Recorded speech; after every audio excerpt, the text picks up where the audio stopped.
তো গাইস দেখো, আজকে তোমার দাদাভাই বাড়িতে নেই, মানে একটা জায়গায় লাইট লাগানোর কাজে গেছে।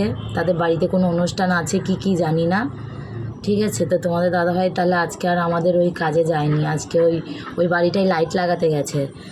তো তোমার দাদাভাই দেখো মাছ এনেছে, আর দেখো মাছের তেল। তো আমার মাছের তেল খেতে ভীষণ ভালো লাগে, এর জন্য তোমাদের দাদাভাই মাছের তেল এনেছে। দেখো কতগুলো মাছের তেল, অনেকটা করে মাছের তেল, আর 500 মতো মাছ নিয়েছিল।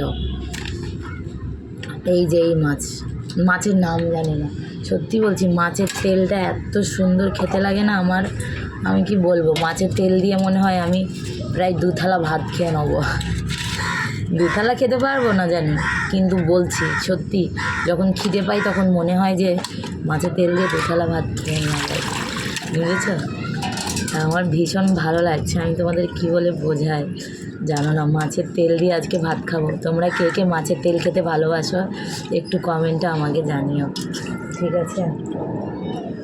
মাছের তেলটা আমার ভীষণ ভালো লাগে, আর মাছের তেলের মতো স্বাদ আমি আর কোনো জিনিসে পাই না, ভীষণ ভালো লাগে। কিন্তু কোন মাছের তেল খেতে ভালো সেটাও জানি না, তোমরা একটু জানিও কমেন্টে যে মাছের তেল খেতে তোমাদের কেমন লাগে, ঠিক আছে।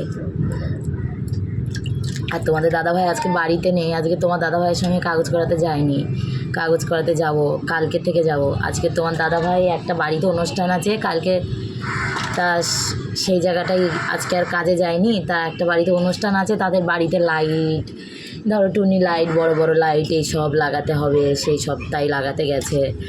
তা লাগানো হয়ে গেলে তোমার দাদাভাই চলে আসবে, লাইট লাগাতে যতটুকু টাইম, কিন্তু অনেকটা দূরে গেছে, বাড়ি আসতে আসতে দেরি হবে। তা আমাকে বললো বাড়ি যখন থাকবা তাহলে একটু মাছের তেল। আমি আবার বললাম তাহলে মাছের তেল, তোমার দাদাভাই আমার পাল্লায় পরে মাছের তেল খাওয়া শিখে গেছে। তা বলে তা ঠিক আছে একটু মাছের তেল নিয়ে আসবা, আমি বললাম। তা তোমার দাদাভাই তাই মাছের তেল নিয়ে এসেছে, আর একটা মাছের তেল নিয়ে আসিনি, মাছের তেল নিয়ে এসেছে দুটো মাছের তেল। তাহলে বলো, 2টো না 3টে মাছের তেল। আর মাছের তেল আমি সত্যি বলছি আমার ভীষণ ভালো লাগে, ঠিক আছে। ছোটোবেলায় আমার মা রান্না করতো তো মাছের তেল, আর হেবি সুন্দর লাগতো, আমরা 1 থালা করে ভাত খেতাম, দারুণ লাগতো, কী বলি। আর মাছের তেলের মতো স্বাদ আমার মনে হয় মাছের তরকারিতে লাগে না, কিন্তু সেরকমভাবে রান্না করতে হয় মাছের তেল। আলু টালু দিয়ে, তারপরে কুমড়োর শাক দিয়ে, তারপরে তুমি পুঁই শাক দিয়েও করতে পারো মাছের তেল, প্রত্যেক রকমের শাক ডাঁটা এইসব দিয়ে করলে ভালো লাগে খেতে। তোমাদের কিরম লাগে একটু বলো, হ্যাঁ আমাকে একটু জানিও। আমি আগে খেতাম এরকম, এখন আর হয় না এরকমভাবে খাওয়াটা, ঠিক আছে। আর অনেক দিন পর মাছের তেল খাচ্ছি, সত্যি বলছি, প্রায় অনেক দিন হয়ে গেল মাছের তেল আর মাছ খাওয়া হয় না, তো মাছও খাচ্ছি, মাছের তেলও খাচ্ছি, তা আমার ভীষণ ভালো লাগছে। দেখো মাছের তেলগুলো দেখো একবার, কত বড় বড়। আমার মাছ দেখে যত না লোভ লাগছে, মাছের তেল দেখে তার ডবল লোভ লাগছে। এগুলো হচ্ছে মাছের তেল, দেখেছো মাছের তেল কত ভালো তেল। এই দেখো, এই মাছের তেলগুলো বাছতে হবে, বেছে তারপরে করতে হবে, বুঝেছো এগুলো। আর 500 মতো মাছ নিয়েছিলাম, যেটা তোমাদেরকে বলছিলাম। এই 500 মতো এই যে মাছ নিয়েছি। ক পিস মাছ হয়েছে দাঁড়াও বলছি, 2 পিস, ওই 6 পিস মাছ হয়েছে, 6 পিস মাছ হয়েছে। তো এই মাছগুলো এখন ধুয়ে নিই, কেটে রান্না করব, না কাটাই আছে, ধুয়ে এবার ভাজা করে রান্না করব।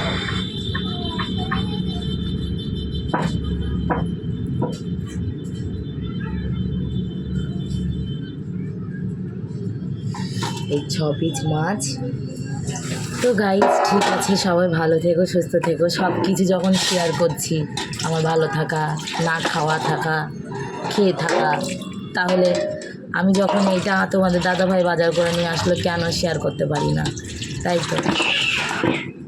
আর সত্যি বলছি, মাছের তেল যখন রান্না করবো তখন ব্লগ বানাবো। তোমরা ভালো থেকো, সুস্থ থেকো, ভগবান তোমাদের সবাইকে ভালো রাখুক, তোমরা সবাই ভালো থাকো, আমিও ভালো থাকার চেষ্টা করছি, আর ভালো থাকবো, আর ভালো আছি। আর পারলে আমার মেয়েটাকে একটু আশীর্বাদ করে দিও, তাহলেই হবে, আমার ছেলেটাকে আর মেয়েটাকে।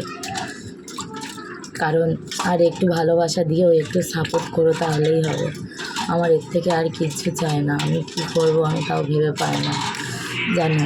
আর ঠান্ডাও প্রচুর। ভালো থেকো তোমরা সবাই।